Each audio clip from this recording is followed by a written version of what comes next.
You're listening to the Jay Bird Watching Podcast, the official podcast of jaysjournal.com and fansided.com, where we discuss all things Toronto Blue Jays baseball. We'll talk about news, rumors, and game recaps. So whether you're a diehard fan or just getting started with the team, this is the podcast for you. Here's your host, Craig Borden, with co-hosts Jason Lyons and me, Ken Alfred. You're listening to the Jay Bird Watching Podcast. Why, hello, Blue Jays fans, and welcome to another evening of Jay Bird Watching. I am your host this evening, Craig Borden. I am here with Jason Lyons and special guest, Eric Rosenheck, the Heck from Twitter. How we doing, guys? You know, I'm really well. Weather has been beautiful out here on the left coast. Got a couple of Canadiens games tickets coming up here that I'm excited to go see. You know, just a lot of baseball. Baseball's in the air right now, and It's a lot of fun. Life at the Nat Bailey. Yeah, it's good to be here. Thank you so much for the invite, Craig. I've been listening to this show for a few years, so it's a real honor to be actually part of the show now. Yeah, and to no shortage of us chit-chatting and talking and whatnot. Just is nice finally to, put this face-to-face instead of random Twitter batter back and forth. But hey, it's about the fun we always love to have on Blue Jays Twitter and whatnot. But to that point, Eric, seeing you're the guest, give the Blue Jays fans on the show a little pitch of where they can find some of your writing and everything. Seeing okay, first time on the show. Essentially, I have a blog. It's called Definitely Not Jays Talk. And you can get to it by going to dnjt.wordpress.com. I started it back in 2012, and at first it was a podcast. It was a Definitely Not Jays Talk podcast. In fact, the first ever guest, Craig, you might know this name, Jared McDonald. He was either the founder of jaysjournal.com or one of the original editors, one of the original writers, but he was guest number one. And the podcast went all the way until the end of the 2016 season, so 2012 to 2016. And the last ever guest on the podcast was a young man by the name of Brendan Panikar, who you also might know. Who I might know because he used to be a host on this show. Exactly. So, yeah, it was a podcast and then a podcast and a blog, and then now it's just a blog. And I love baseball. I love the Blue Jays. And I'm one of those goofballs who will cheer for the team, whether they're the worst team in the league or the best team in the league. And I love to write, and I love to write about the Blue Jays. And that's basically where you can find my work. Yeah. The reason I had to make sure I gave you that pitch before all the fun here is knowing part of that story with the Brendan connection. Well, actually, Brendan, if you could believe it, Brendan is one of the few Blue Jay Twitter personalities that I've met face to face. We actually come from the same area of the city. That's great. So I used to work at a rec center. I work at a recreation center. I used to work at another one, and his family used to be members of that rec center. So nice. We used to chat every now and then about the Jays and the Niners and everything. And so a little bit of a connection with him and the connection with there you go. Well, yeah, I have something about co-hosts on this show that always end up being 49ers fans. So. Listen, Jason, when I was a kid, I love Steve Young. I love Jerry Rice. I love Brent Jones, Deion Sanders, that 95 team, George Seifert. Oh my God, did they kill the Chargers that year, right? I can't even. It's funny now when I run into Niners fans because there's so many guys of sort of my age group that's all they knew was the Niners. And especially when you were in Canada, you got to see so very little of the NFL. You know, the Niners were so good. They were always on primetime. And that's actually a signed Jerry Rice helmet that a friend of mine got for me signed by Jerry Rice. He was in Caesar's Palace in Las Vegas, just outside of the Forum Sports Store there. And it happened to be my birthday coming up. And he went in and bought the helmet and walked right outside and got it signed and got a picture and authenticity and all that stuff. Yeah, I've been a Niners fan for a long time. We'll drag that up on another, when we're in the doldrums of the middle of summer or even the dead of winter when we're still doing this thing. No one's even thinking about baseball. Maybe we'll have a Niners cast just for one. But yeah, there you go. I bleed it, love it. Yeah. So why don't we get to what this actual podcast might be about, which is Toronto Blue Jays baseball, believe it or not.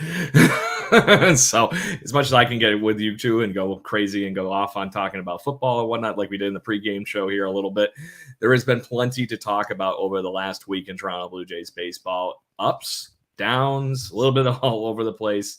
And we talked about the mantra over the last week, and I think the Blue Jays fans will agree with me here. As soon as this pitching goes off, this team is lights out. And I think we saw what happened when you can take a 5-game break from pitching. It turns into a 5-game losing streak. So, Eric, how are you thinking over the last week in Blue Jays baseball, this up and down fun that we've been dealing with? Yeah, the vibes are definitely a lot better this week than they were last week. Listen, when you break it all down, they had a bad week. It happens to the best teams. From what I could tell, it was just, and I'm not making excuses, but it was ridiculously cold in Boston. So they're not used to that, being in the dome and, going to other places where it's not always cold. A few of the players, I know Springer is still battling a stomach illness. Chapman had a stomach illness, so that could be playing a factor. Anyway, not making excuses. Those 4 games against Boston, those weren't games where they got beat. Those were games where they lost, basically. They got to Pittsburgh. From what I understand, John Schneider gave them a little pep talk, kind of just reinforcing some important things that they went over in spring training. And whatever happened in Pittsburgh, it was a completely different story, and everything was firing on all cylinders. The starting pitching was great. The offense was phenomenal, even some great defense. Got to give a shout out to Danny Jansen in that Friday game early on. Totally. Things were looking a little bit hairy. He threw out a runner at third base trying to steal, and there was that great play where the ball got away from him. He quickly got it. Bassett covered home plate, tagged out the runner. Play. That was a major thing, and you could tell. Just look at the combined score; it was like 22-3 over the over the 3 games. So I think the vibes are good, and hopefully they keep it going forward. Yeah. On the flip side of that whole thing, running into a red fucking hot Red Sox team was not helpful either. Jason, what was your takeaways over the last week here? Well, I mean, I really agree with everything that Eric said there. I mean, the Red Sox, even though they were getting beat up in the preseason and everyone was figuring them to be last and barely hanging on to that last spot in the AL East. I mean, they've proven that they spent some good money, and those players are starting to really play for them. Justin Turner's a good baseball player. It's not because he moves addresses he's not going to continue to be a great baseball player. They have a good team. I mean, there aren't too many teams out there that are bad, except for really Oakland or Detroit, or the Chicago White Sox seem to be bad too. Either way, I think the biggest thing was like you said, like all things were coming together, and it's interesting that you would mention that Danny Jansen, those 2 plays, as the father of a catcher. One of the things that my son has noticed is that Danny Jansen throws guys out quite effectively, but he throws for their body. He doesn't throw for a tag. He throws where they're sliding to, and the second baseman and shortstops for the Jays know that, and so they play in front of the bag. They don't try and straddle. They don't try and it's not a catch and tag. It's catch it, and the guy's going to slide right into it. And the play at third was incredible. I mean, that guy got a massive jump, and that was a cannon down to 3, but it could only be one place to get him out. It was right there. And then the play at home, I mean, I don't know what that guy was trying to do running home. I mean, that was 10 feet away from home plate, and he's 75 feet away. So, I mean, sometimes your brain gets in your way and you don't really see it. But I have to say, after watching them struggle so hard in Boston, my God, was it ever refreshing to watch the air in Pittsburgh. Like, I mean, good Lord. And what a beautiful ballpark, by the way. That's now on my list of ones that I almost must have go to PNC. Absolutely. I went there in 2012. It is a gorgeous baseball park. If you could sit behind the plate, you'll have the best view because you get the whole Pittsburgh skyline there. And the neat thing about it, too, is it's right next to the Allegheny River. And Dalton Varsho. Can we talk about that home run? How awesome was that home run? I was vaporized. Beautiful. And I mean, that's not easy because the park, you have the park behind those seats, the right field seats. There's like a little bit of a walkway, and then there's a space, and then you have the actual river. So that ball had to travel some distance. And thank goodness. Usually a lot of boats park alongside that sidewalk. So thank God no one got a bit of a dent there on their boats. Got Something tattooed. like that. Yeah. I'd be strangely okay with that being a Blue Jays fan if I got nailed with a baseball out there, just saying. Hope I would see it coming enough to catch it, but you never know. There's a reason I don't play baseball as a player anymore and get to do this. So, but that was I agree with you, Jason. That's been on my list of ballparks. And actually, if this series was a little later in the season, I would have made it a point to make it my drive, because that's about 6 hours from me here in Rochester, New York. So it's not too big of a drive. And to that point, apparently it's not too big of a drive for Toronto fans anyways, because I don't know if you guys noticed, it kind of looked like a quasi home game, or at least Friday and Saturday. It was a sea of blue. That close? It's about, from what I hear, 5 hours, I think they were saying, from Toronto. Yeah, Which I mean, I'm not an expert on problems. Because going over the border either direction always tends to be a hassle. So if you're flying, but Pittsburgh's a big city, I would imagine there might be some direct flights right out of Toronto that some people maybe took advantage of, or with one connection really somewhere. Nice. I always find it's really nice when you do see a real, like at one point, I think in the Friday night game, they panned down the left field line, and it was almost all blue jerseys. And you're like, I mean, and let's also talk about how iconic is that Pirates uni, that white on black. It's so clean and so good looking. I liked everything about that series. Visually, it was great. They hit well. The D was great. The pitching was amazing. Liked it all. Yes. And as far as a team that was looking to get back on track, that was a hell of a reason to try getting back on track, because to that point, the Blue Jays kind of let the air out of the tires for the Pirates a little bit during that series. They were like 500 over the week before that. And now they are looking at a 3-7 over their last 10 games. And that's mostly because the Blue Jays just trounced them for 3 games. But to that point, it was beautiful to see that they could turn around on a team that has been hitting on all cylinders this early part of the season. If the Tampa Bay Rays aren't doing what they were doing all the month of April, we're talking about the Pittsburgh Pirates every night on MLB Network and Sportsnet and stuff like that. So it's impressive to see that the Blue Jays were able to just come over and do what they needed to do to get that back on track for what is continuing as a long road trip tonight in Philadelphia. So and not only did they do that to the Pittsburgh Pirates, they also did that 2 out of 3 times without probably one of their best hitters. Correct. Oh, Vladdy. Who, thank God, is back in the lineup tonight. But to that point, if it was the minor wrist tweaking that they were mentioning it was the perfect time to take him out of the play and like that. And to that point, we actually got to see Brandon Belt have his best game as a Blue Jay in that first game in the series, which was very, very fun to see. I've been waiting for him to click, and I'm sure, Jason, I know you've mentioned that one point too. When is he going to click? And it looked like the timing is finally there. Yeah, I mean, it's, I think the 2 players that really took advantage of those of Vladdy not being there were Biggio and Belt. Belt was hitting the ball. Like, does he hit anything but a double? Like, I mean, it's a little jerky. On that first game, like maybe hit a triple or a single or a home run. Try something different. Just for us, just for the fans. Just to mix it in. Just all joking aside, and Cavan Biggio looked great at 1. He made 5 or 6 really good defensive plays, and he's now starting to be as effective as Witt is at a million different positions. And I mean, Merrifield played great. We could go down the whole gambit. I don't think there was a player that had a poor Pittsburgh series. I'm still waiting for Kirk to come around a little bit on a few things, but it looks like it's getting there. It looks like he's starting to play a little more.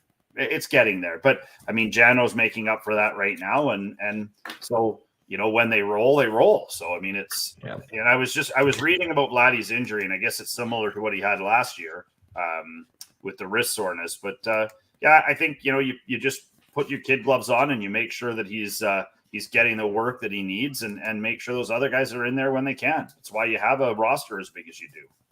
Yep. So on that point, Eric had mentioned a minute ago he wanted to talk about some Dalton Varsho man lust. So I want to make sure we get Dalton Varsho in the talk here. I started noticing this a few weeks ago, but I was toying with his swing. But the fact that he's now gotten to the point where he's locked in with that new swing. Have you guys heard too much about the story on how he got back to doing the leg kick a little bit in the broadcasts over the last few weeks? Yeah, I was listening to them talk about they mentioned a couple of other hitters who have sort of gone through the toe tap and a few other things with timing, and it's interesting to watch a guy who can get to where they're at, experience a little bit of trouble with something and make a change as simple as what he's done, and it's allowing him to get around on the ball. It seems to me a lot faster. And it seems to be like he's hitting the ball where he wants it to go, not where the pitching's allowing the ball to go. Like he's not spraying them to oppo, and he's not, jamming himself up. When somebody throws him the right pitch, he's destroying it. And when he's not, he's putting it into good spaces where he can, look like a strong safety and run to two. Not to mention just squeezing in bunts on left-handed pitchers every once in a while too. For the hell of it, why not? So let me just hit this ball in the Allegheny River or just tap, done. Yeah. So, but I just think it's funny because in Blue Jays' recent history for this season, you talk about two different sides of the same coin. You have Matt Chapman, who goes to the toe tap to get his load done, and then you have the inverse of that now with Dalton Varsho getting, I can't say an exaggerated, it's not a Jose Bautista level leg kick or anything, but it's definitely kind of getting in that, like, just to get everything moving kind of thing. But it's amazing what different things work for different hitters. And it just points out to the fact that everybody says that baseball is a game of adjustments. Case in point. Right there. Have to just go yard again. Somebody just went yard. I didn't see who it was. It was Casta again. No, it's good for my fantasy baseball team, not as a Blue Jay fan.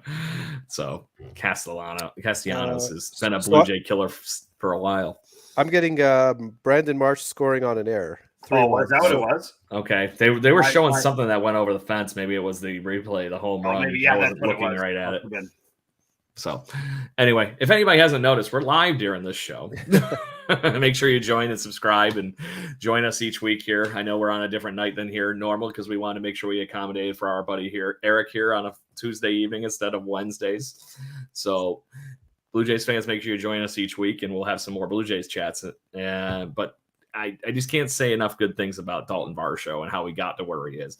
And I think Joe Siddall hit the nail on the head with what the real catalyst for the whole offense for Dalton Varsho is over the last week, who's, by the way, is now, I think he's raised his batting average 70 or 80 points in the last 2 weeks.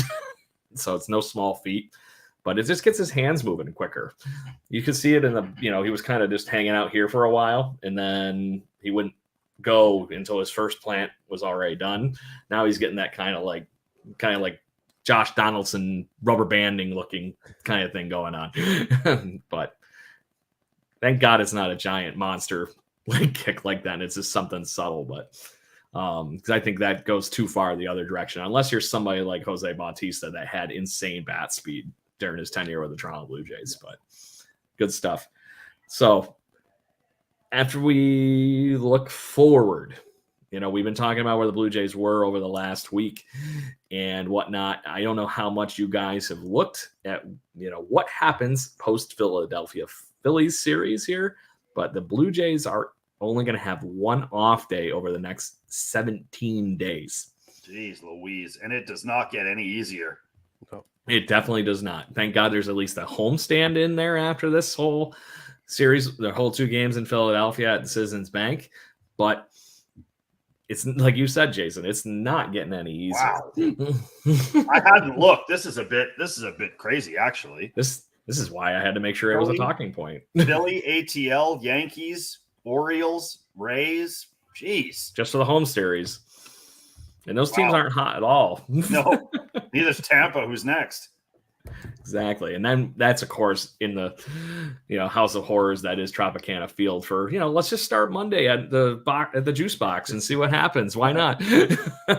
So, and I can't say that the Twins are really a saving grace to end the month, but then we get to go to home, thankfully, again to Milwaukee. But this is a week at home, a week on the road, a week back.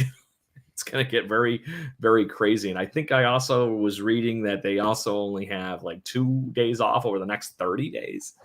So bullpen management's been a fun part to talk about already, boys. You're going to be talking some really crazy things going on over the next week, 2 weeks, 3 weeks. And they don't have a lot of guys that are up and downable with options right now. How important is now the starting pitching, which we are watching Alek Manoah? I didn't see what inning it is right off the bat right now, as he's getting knocked out of the game in the 5th inning again. Yeah, I can tell you, Meza's pitching for Manoah right now. Yeah.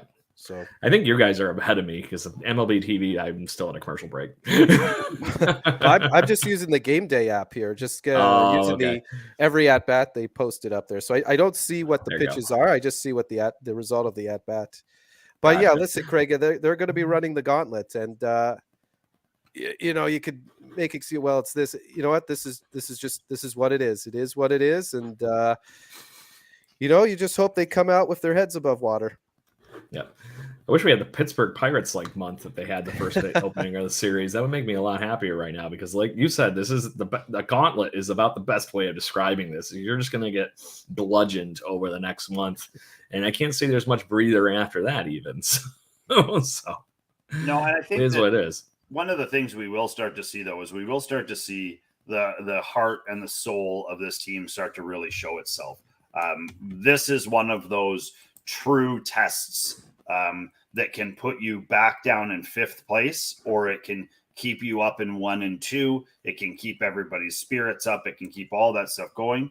The one thing I like, I mean, even if they have a misstep and don't beat the Phillies today, I think that the opportunity to have a really good, sort of 10 games in a row is right in front of the Jays right now. And I think that if they continue to use their bats first and their pitching second and hope that the pitching, Kikuchi's been unbelievable. Bassett's coming, Bassett has been really great. Manoah has struggled. We've seen that all year long. I think that like I said, I feel like they've got a strong ability to come out of this, out of these next 10 on top of this. And then, really make a push through to the first part of the most important part of the summer. And, when it comes to the starting pitching, I don't know how you guys feel, but look, the 5 guys we have now, it'd be great if they go out there and throw complete game shutouts and strike out a whole bunch of batters. Obviously, that'd be great. But you know what? As long as they're giving the Jays a chance to win. Correct. That's all I care about. As long as they're giving their teammates a chance to win, that's all I need. So if that's 5 innings and they give up 2 runs or 3 runs, or let's say someone has a bad night, they give up 5 runs, but the Jays have scored 4. Hey, as long as the game is still winnable, I'm okay if the pitching isn't close to perfect. Oh yeah, and on that note, we get another RBI for Bo Bichette. Shocking. Another home run. So the Blue Jays are now within striking distance of 3-2 at this moment with Vlad at the plate. So, but to that point, guys, the offense has been consistent. And if it hasn't been Bo, it's been Chapman, it's been Whit Merrifield, as we had mentioned. So I agree with you, Eric. The linchpin is the fact that they need to find a way to stay in games. And right now, regardless of the struggles that we did see from Alek Manoah tonight, he kept us in this game. It could have been worse. Yep. So this is an average start for most pitchers. 3, especially these days. Even that game against Seattle that Manoah started. I mean, yeah, he gave up like 9 hits. He had like 5 walks, but he only gave up 2 runs. 3 runs. Well, okay. So I don't know. I can't remember. I'm asking. Regardless, I mean, his whip was probably looking ugly by the end of his night. But you know what? He only gave up 2 runs, and at the end of the day, that's the most important one. And that, if he held it together. It's bend but don't break. It's bend but not breaking pitching, and yeah, I feel like a big win. We've talked about this a couple of times where Manoah really seems to be battling his way through these games. And at least if he's not getting a positive result, it doesn't feel like the Jays got hammered. I feel like even through that Boston series, every time I turned the game on, they seemed like they were in the game, whether they were winning, or losing by 5. I mean, it's a very interesting season. Like there really are no bad teams this year. I think this is the first time in a long time where, we consider this to be sort of a murderer's row they're going through. But I mean, we could pick another 7 teams from all over and throw them into this mix, and it's exactly the same thing. That like there's no easy rides, and I would be bold as to say that the team that wins the World Series this year could possibly be defined as one of the better teams to ever play baseball, unless this kind of level of baseball continues. And if it does, then awesome for us. I mean, it could be the start of something incredible for the entire MLB. And I don't know if it's the juice from the World Baseball Classic starting things off or what it is, but do you guys disagree that this could possibly be the best ball you've ever seen? Not just the Jays, like all the way across the majors. Yeah, I tend to agree with you, and I don't know what it is the catalyst, but it would not shock me having all that. We mentioned this even in the spring training with the World Baseball Classic as a love it or hate it situation. Most Blue Jays fans don't want to see Vlad go and get hurt or something like that, or even Kirk at that matter, but we're going to the thing. But at that point, you see how hot they got because they were prepping for real serious games that much earlier. And they come into the season hot. I know they didn't either of them play in the World Baseball Classic, but there's that, like I said, it's just getting the juices going a little bit sooner in the season. And then if you did get to play in those games, all the better, correct? And they're watching their buddies. Like I would think it's spring training too, when you're like, if you're watching a game and you see one of your buddies hit a home run or you see your home country play well, you go out and maybe you hit a little better. Maybe your fielding drills are a little bit better, but I don't know. I mean, if that's the case, then let's have the World Baseball every year, or at least something that resembles it. Maybe a softball tourney or something. I don't know. Well, maybe the rule changes that they put in this year is also playing a role in that. Like you think about Kikuchi and the pitch clock. He's loving the pitch clock because he doesn't have to think too much. Well, maybe he's not the only player that has kind of that who has to deal with those kind of head games. So now they're going up there. They know they have very limited time, so there's no time to think. They're just going to rely on their natural skill and ability, and maybe that's bringing out the best in the players. Yeah, it's an awesome point. Very, very good point. And a bell or something when the guest makes a really good point, and then we keep a tally for the bells, and then whoever has the most bells at the end of the year gets a with your Vladdy T-shirt or something. Because I have money for that in a bar drinking level podcast. Craig, you got to. I'll send you a bottle cap. That's all you get. Craig, you got to save the money for the Kiermaier jersey you're buying at the end of the year. Oh, there it is. So there's the true fact that he has been listening and doing his homework before he's a guest on this show. Easter eggs. Easter eggs. So to that point, he's been 288, I think I saw to start the game today, and I saw he had a really nice double again. To that point, like I said, it's all perks.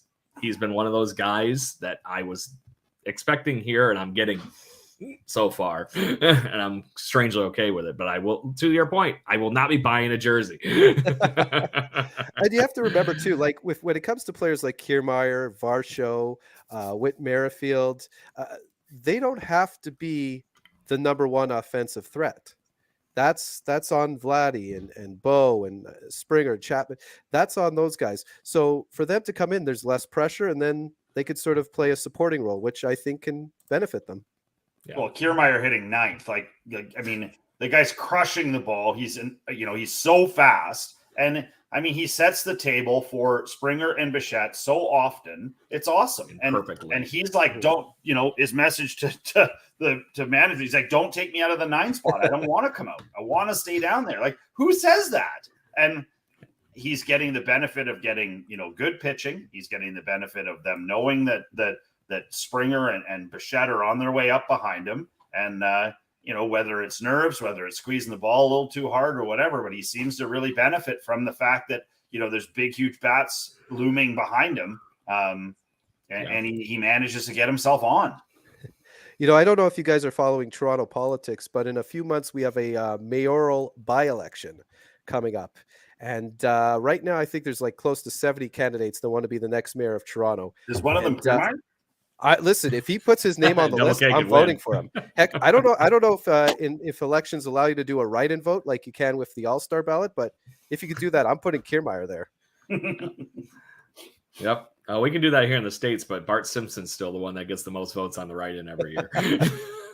I'm like, what year is this? It's like when the Clintons were when Hillary ran for president. There was this funny thing that was going around the internet as far as things go that had Clinton running for president, something else I can't remember, and then Blink-182 had the #1 album in the country. What year is this? It's like it's etched in my brain forever, that tweet. So, but no, that's crazy. And I agree with you that Double K could win whatever the hell in Blue Jays fandom right now that it would like. So he's been a crazy goofball and playing crazy well at the same time. Hell, he might even help the Leafs. Who knows? Nothing but help the Leafs. Yeah. Oh, There's only man, so many gifts you can have him going like this with you. So side note, speaking of other fun that was going on in 6 Degrees from Blue Jay fandom, did you all happen to see what was going on in Buffalo this past weekend with the Bisons? Was that the Josh Allen? Was he doing that this weekend?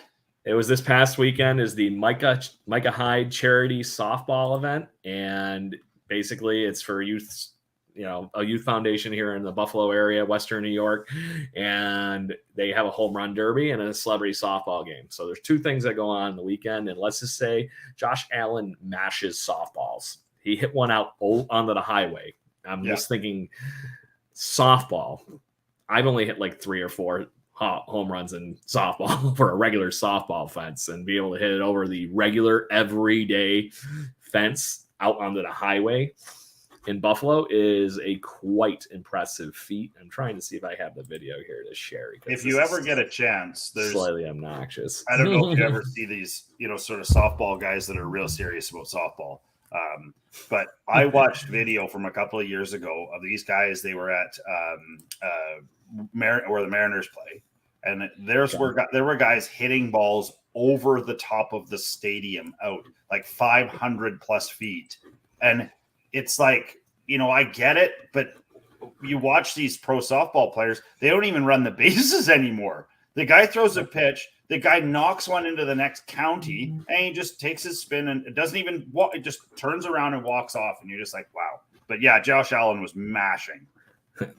QB1 should be Toronto Blue Jay, like DH right now. I'm wondering what dot softball those are, because I'm assuming they're the regular ones that we would use for like the softball league, and he's just peppering them off of the freaking, facing or the fencing and stuff. That's a mesh that just protects the ballpark from the highway there behind what is not Coca-Cola Field anymore. Salem Field. I should know that, seeing the Blue Jays literally played there, and I went enough times. So, but this is quite impressive, and I think the thing that's even crazier on the fact, he didn't win for the first year in 3 years. Oh, really? So who did win? I'm in the midst of scavenging really, really quickly to find it. There's another football player. So, but anyway, while I find that wonderful tidbit that I lost,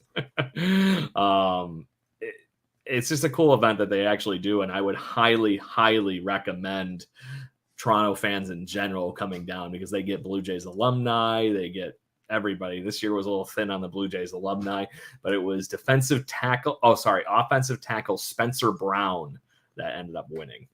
So, monster. I wish there was more clips of him. But Allen was defending it. So, that, like I said, he won it the last 3 years, the Micah Hyde event. So, pretty impressive. But on that note, it's funny you bring that up. So I was just looking at something. I remember when they used to do the battle of the sports guys, and all the sports guys would show up, and they do like the multi-event battle thing. And didn't Kelly Gruber win it twice? I know he won it once for sure, 100%. I know that, but I feel like he might have won it twice. I think you might be accurate with that. We need Ken for this. Yeah. You just wanted to say Kelly Gruber's like he does every week. Yeah. Well, you know what? Hey, I Kelly Gruber was one of my favorite players too. So I get when Ken gushes about Kelly Gruber, I get it. Trust me, I get it. Yeah. So seeing Eric, you're in the same wonderful age group here. Have you ever seen the Full House / Kelly Gruber comparison? Not familiar with that one. So comedian Dave Coulier is a stand-in clone, apparently, of Kelly Gruber. Oh, is that So Uncle Joey. well, Hey, no, oh, you're right. Yeah, I could sort of see the similarities there. But I thought you were going to talk about that the video. There was like a video from about 10, 15 years ago where someone was playing Kelly Gruber and he had the big mullet and it was 100% rad. And who was that? Mr. October. Mr. October, Yeah. I think, was the name of the channel, or the name of the channel that produced that video. That was like at the same time in 2015 when we had the "We're back in the playoffs" video. They were like, "Oh, and Kelly Gruber," and then they just had him sitting there going, kind of like thing. I'm trying to see if I can find the pictures here because, like I said, you being a Toronto native and whatnot, I had to make sure you had seen this because I came to this conclusion a few years ago, and then I saw that Blue Jays Twitter was on it at one point, and it was rather hilarious. All of a sudden, finding this information, so going to find it, and I will show you.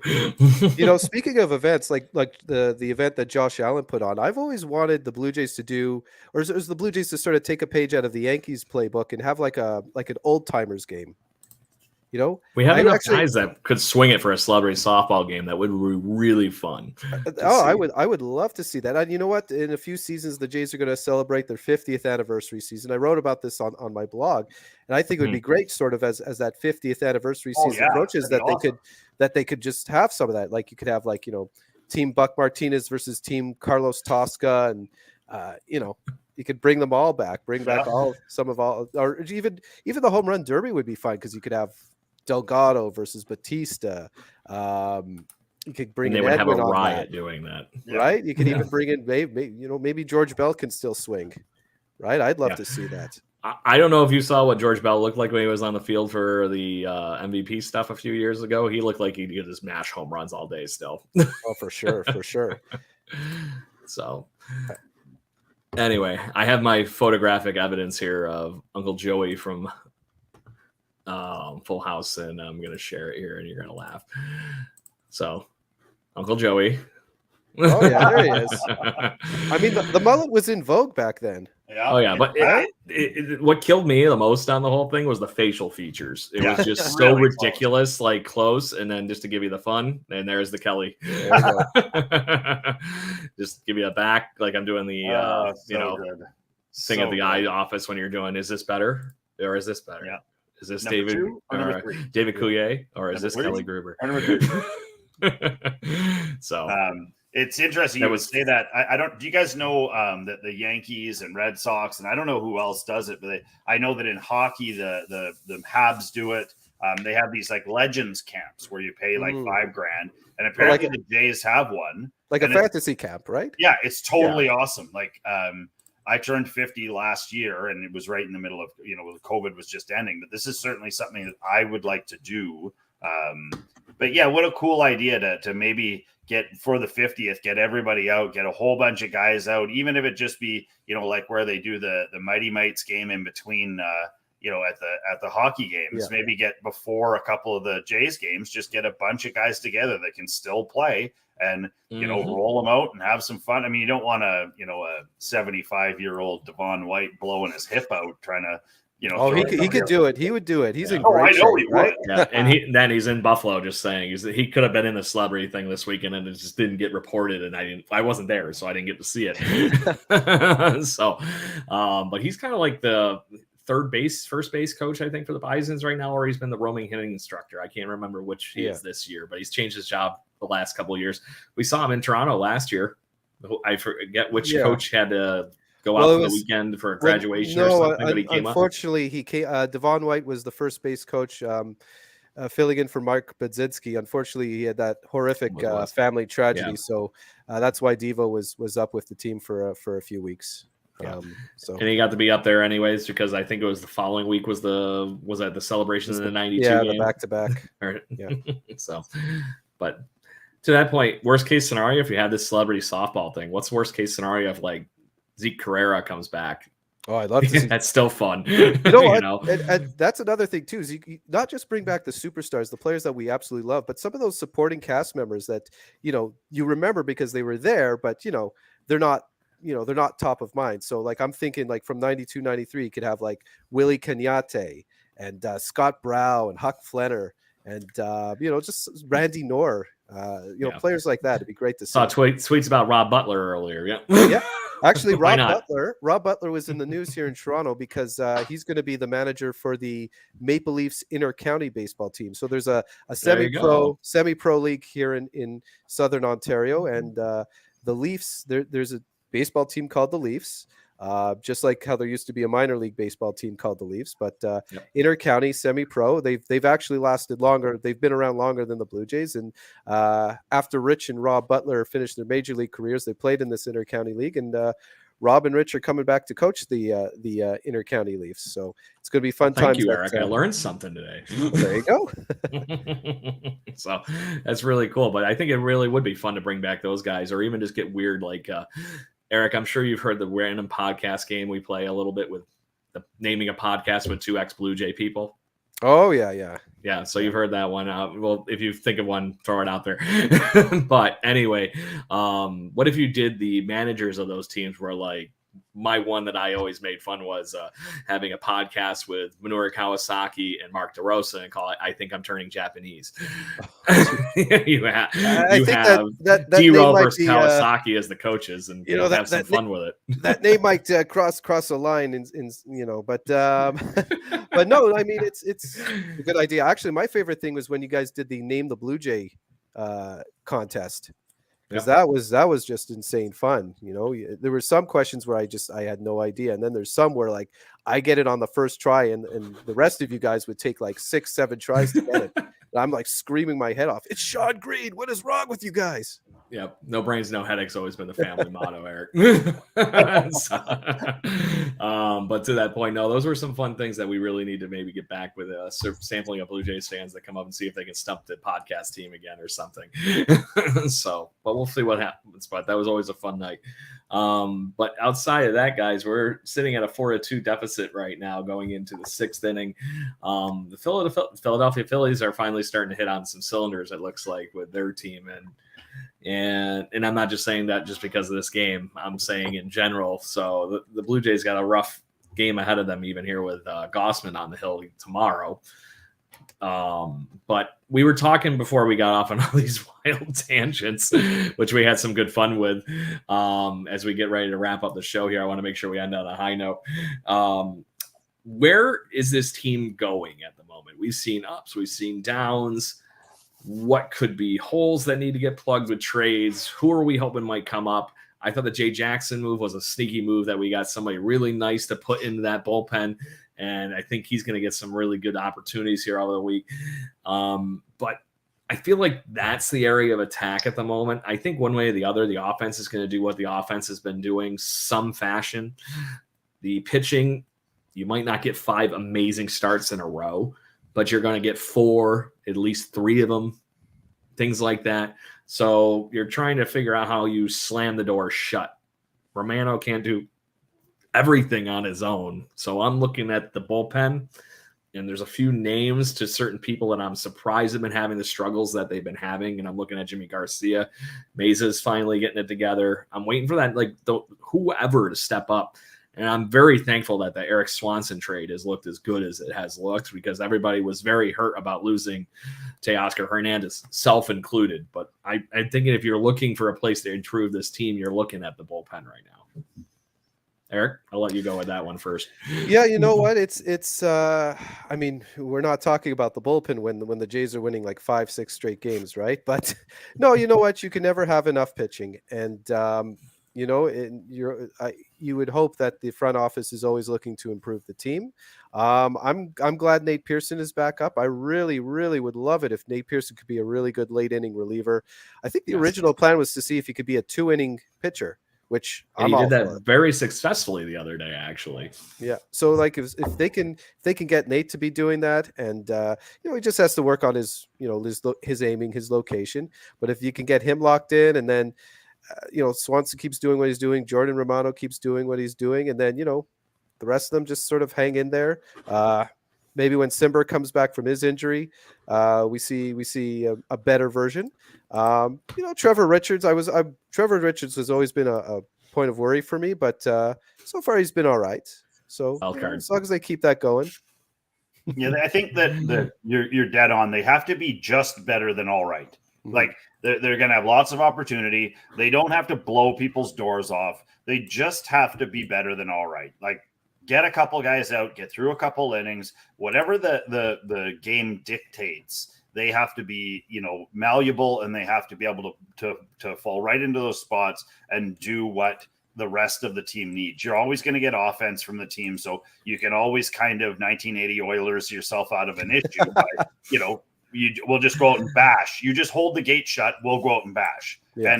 And once I think that some of those guys realize that, because I think last year they didn't have that option. They needed to actually try and win or, get ahead in the game by using that pitching.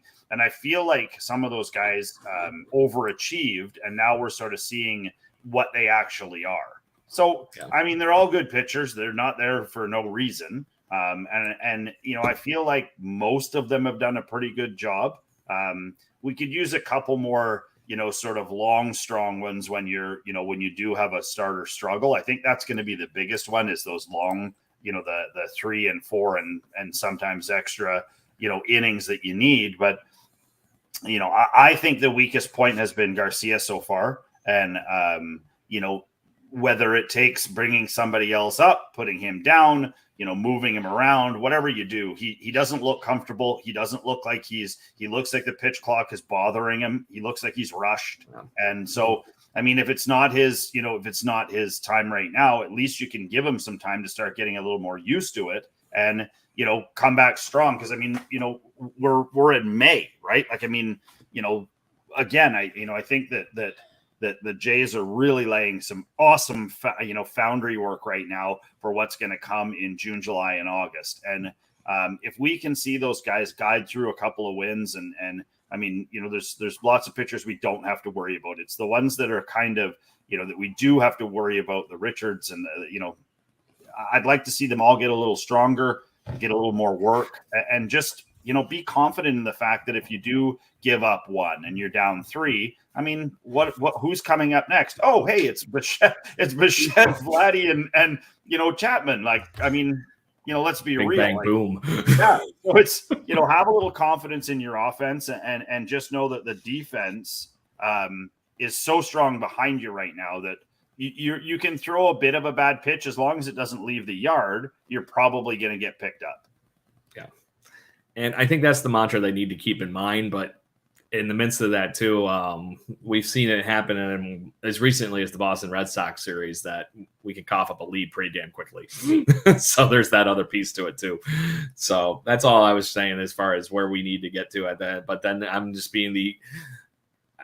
finding out that not only am I getting used to winning, but Blue Jays fans in general are getting more jaded and jaded by the day. It seems like this is still one of the top 5 best records in Major League Baseball. We're scrutinizing over pennies here, I feel like, at the same time. But to that point, I think it's maybe the flip side of that coin is the fact that my team usually loses. So I'm waiting for it to fall off the wheels. You almost got me a minute ago, Jason. You were going with the old school hockey with the Oilers thing. I thought you were going to give me a Brett Hullism with my Buffalo Sabres. And just no, I wouldn't. Come on now. I wouldn't. Come on. That's harsh. That's harsh. That's harsh. That's a harsh one. So, it was kicked in, by the way. It was kicked in. I think he's even admitted that at this point. He goes, I got away with it. So, damn instant replay not being around. Yeah. So, but to that point, this is a great team. No matter what we are mantraing and talking about every week, this team on paper and the way it's been hitting, even I can't say on all cylinders at this point, because it has been, like you said, Jason, this guy picks that person up. This person picks up that for the pitching, whatever it might be. It's been a team effort. And I think we saw that over the weekend here in Pittsburgh in full form, because outside of Brendan Belt carrying the team on Friday night, the rest of the team really filled in all the other pieces around that. But that was just an offensive carry. It was in the rest of the pitching did plenty. But do you guys agree with me in the midst of this whole thing that we're going to find one way or the other to piece together wins, regardless of how things are at this point? Oh, absolutely. I think people just need to remember, and I know this has been said so many times before. It's a long season, right? April and May is the time when teams sort of try to figure each other out, right? You got teams that don't normally win. You got teams that don't normally lose.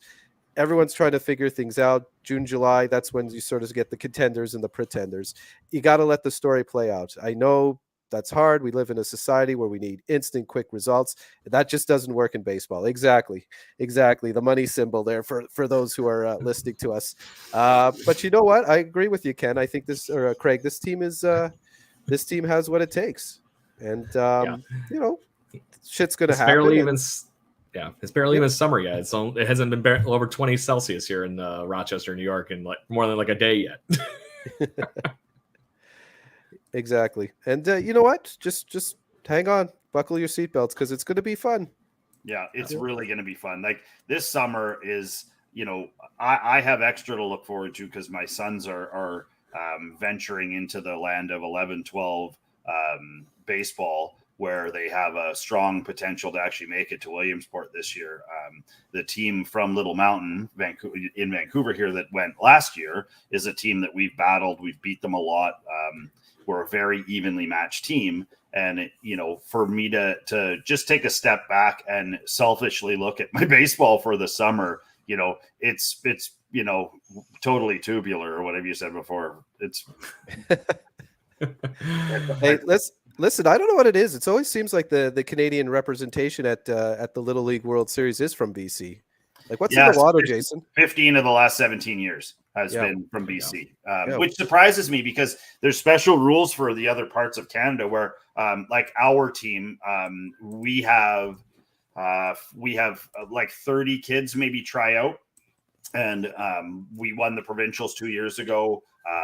It's not like we're taking from a pool of like some of the other teams like Coquitlam and Langley, and they have hundreds of kids that are available at every age group to be able to take from, where we don't. And I find that there's something about baseball in British Columbia that really seems to shine, where even like Little Mountain, for example, last year when they went to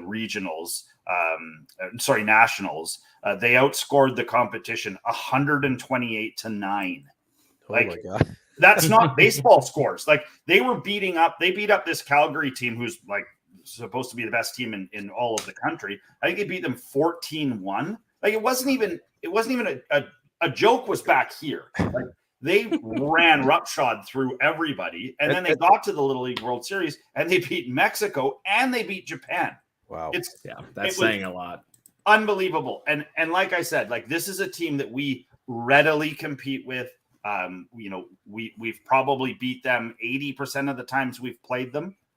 We know them super well. Not to say that the other teams out here aren't strong and aren't going to give us a lot of competition. But I mean, apples being apples, I mean, there's a really strong chance that we get to go to Regina and play for a national championship this year. And so for me, tack that on to the fact that the Jays, it just looks like it's going to be fireworks and fun all summer long. I can't wait. Yeah. Well, I'm definitely crossing my fingers for your kids and their team. Lynn Valley, baby. Yeah, I hope if they make it to the Williamsport, I'm coming down to see you. You're darn right. So, on the Blue Jays piece, as we put a bow on it here before we do our picks to click for the week here, the Blue Jays still have a plus 20 run differential, obviously, at the moment with tonight's current score. That might change slightly. You can't be the Tampa Bay Rays right now that have a plus 118 run differential because they just have the most ridiculous craziness going on around that club right now. And to that point, I'm glad the Blue Jays were able to do what they did to them during their series. And we're going to get more of that as we go down to the Trop here in a few weeks. But this team is right there in the thick of it with all of the beasts of the American League East, along with all the high-ranking teams in baseball at this point. Like I said, they're in the top 5 records in Major League Baseball. The problem is 3 of those records pretty much are in our division. And so it is what it is. But to that, I think Blue Jays fans just need to Goose Fraba, from anger management or whatever, and make sure you just remember that when we do lose a game, hey, there's one tomorrow. Don't worry about it. Yeah. So, and to that point, if there's any Blue Jays players that haven't figured that out yet, good baseball players have short memories. Just saying. Be a goldfish. Yeah, be a goldfish. Have you guys watched Ted Lasso? Yeah, you have. Be a goldfish. Or hey, listen, what did Roy Halladay always say? Next pitch, next pitch, next pitch. Right? Yep. Put it out as of your he's head. running laps in the rafters at in the ballpark and everything. Did you guys ever hear that crazy workout that he used to do? I heard a story once where he was supposed to start a game at against the White Sox. It got rained out. So all the players took advantage. Hey, we have a night out in Chicago. Let's go. And he stayed behind. He put in his work. He ran around in the pouring rain around the stadium and just went home or went to the hotel, basically, while everyone else was having a good time in the Windy City, basically. So the workout that I heard that he did regularly, it was called the Halladay Mile. And he would run up, go up into the 500 level and run up the stairs and kind of go like this around the top of the stair and go up and down stairs. And it was one of the most crazy things I've heard, because everybody's been in the Rogers Center and knows what those stairs are like. Yeah. You're not paying attention when you're coming down. You could wipe out. Be going really far down. There's a reason I only drink a couple beers usually when I'm sitting up at the 500 level, just saying. And I was surprised my wife, who was afraid of heights, actually lets me sit up there. Where we go to Buffalo, we're not allowed to sit up in the top deck because of the same reason, but they don't have that safety rail. Well, I was just about to say, you have those bars there that sort of gives you a little more confidence. Something death grip, So good deal. Is there anything you guys would like to add to the conversation here before we do picks to click and then our typical two claps and Ric Flair to get out of here? No, I'm ready for picks to click. Let's do it. There it is. So last week, this is where the fun question is, and I think we're going to use Eric here as our tiebreaker. Yeah. The picks, and I'm not going to list off who it is, so Eric doesn't get any cheating unless he's listening in too many weeks in a row. Like it sounds like he might be. So, we had Kirk, Double K, Merrifield, and Varsho over the last week. As far as the 4 picks that were picked last week. So who had the best week of the players? Of those 4 guys who had the best week, and I don't think I need to make too many arguments, but I would say you're dropping Kirk and KK. Okay, so compared to those other 2. So and Merrifield and Varsho had some very fun times. So on my Twitter account, after a Blue Jays win, I do like a little 3 stars selection. So if I remember correctly, I think I gave more stars to Merrifield more than Varsho. So I would pick Merrifield. That would have been mine. And I tended to agree with you, as much as I really did not want to give Ken another damn win. I know. Listen, every time, Craig, every time I think about Whit Merrifield and when I see what Whit Merrifield does, I think back to a previous episode of Jay Bird Watching, when it was the trade deadline episode. You had I'm so sorry, I forget his last name, but his first name was, I believe, was the name of the episode. Yeah, you had Mitch, and Mitch sounded like a really cool. I forget what his last name was, but you asked him how he felt about the trade to get Merrifield, and he was just so upset about it. And he was just like, I'm so heated. I'm so angry. I can't believe they did this. And I remember feeling so taken aback by that. It's like, oh my goodness. Like it's, he's not what he used to be, but hey, he could contribute. So he's definitely contributing right now, which is great to see. In fact, I would argue when it came to last season, Whit Merrifield maybe hit one of the biggest home runs of the season for the Jays, which was the game in Tampa on that Saturday night in Tampa. When they were down like 1-0 and Manoah was pitching and he was pitching his ass off and the offense wasn't getting anything done. And I think Whit hit a 3-run home run and they won that game and then came back the next day and split the series. And I think, that would be, if not the biggest home run of the season that year, it was definitely one of the biggest. Yeah.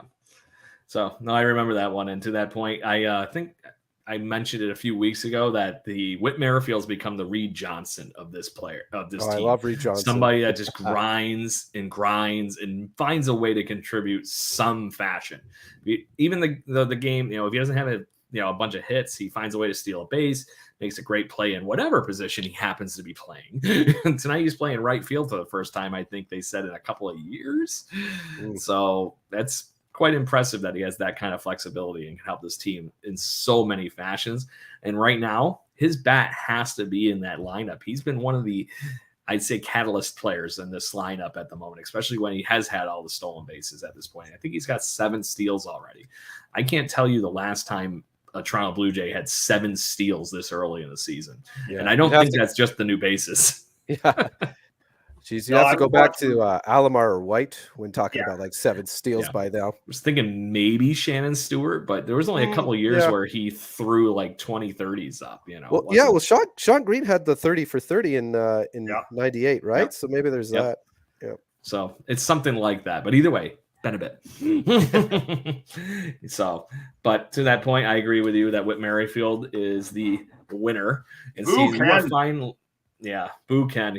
So right now, just for everybody that happens to be listening, and apparently Ken should really start placing some bets on some players over some weeks on FanDuel or something. But he's now 4 wins to Jason and I's 1. And Eric, maybe this week you can help the guest spot get on the board. Yeah, I'd be happy to. So seeing you're our guest and Ken's not here to claim his trophy, I carry his pick for Whit Merrifield over, because he's not here this week. That's the rule. Yeah. So he gets Whit Merrifield here again. So he's the only player off the board for you, sir. Okay. So by the way, it looks like the Jays just scored another run on an error. So it's 5-3, top of the 7th. There you go. There you go. Okay. So you know what? I actually knowing that there would be a picks to click, I actually put a lot of thought into this. And I came down to 2 players in my head. One of those players has already been picked, so I'm gonna say, you know what, fuck it, I'm going with Brendan Belt. There you go. He keeps that heater, keeps staying on that heater. Yep. And I think he's gonna get plenty of DH spots with what will be a couple games where Jansen's gonna be playing because of the pitchers on the mound. So that's not a bad pick. I agree. Ride the heater while you can, correct? Okay, so you always get chapter, Craig, so you can go next. No, go ahead. Sure? Yep. You sure? I'm good. I'll find a way to win one way or the other. That's what I get for hosting it. Someday I gotta talk you guys into what we used to do on this show, which was we had like the spinning roulette of who the hell hosted every week, and it was like a Saturday Night Live thing. I can only come up with so much content. I'm brain dead. I know you're doing a hell of a job. So I think for this week I am gonna go with former Arizona Diamondback Dalton Varsho. So now that he's finally available, you're gonna pick him. You're darn right I am.